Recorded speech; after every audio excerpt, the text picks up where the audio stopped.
ప్రమోద్ అని తన ఫ్రెండ్ ఆయన ఇచ్చిన బుక్ అనమాట.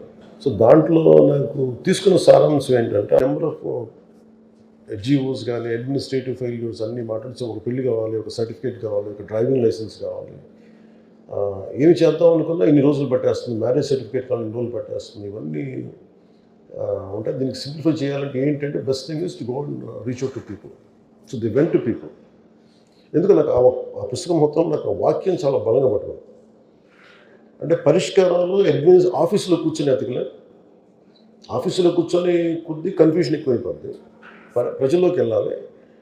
అది నాకు అది ఫస్ట్ లెసన్. మన ఎన్ని అడ్మినిస్ట్రేటివ్ లాంగ్వేజ్ మనం ఎంత కోడెడ్గా రాసుకున్నా ఎన్ని సమస్య పరిష్కారం అవుతున్నాం. సో నాకేమనిపించిందంటే నాకు రెండు హెల్ప్ అయింది. అది నేను ప్రజల్లోకి వెళ్ళి ప్రతి సమస్యను అర్థం చేసుకోవటం వల్ల దాని బ్యూరోక్రాటిక్ లాంగ్వేజ్, లీగల్ లాంగ్వేజ్ నేను ఈ రివ్యూ మీటింగ్స్లో నేర్చుకున్నాను. That's what I can say.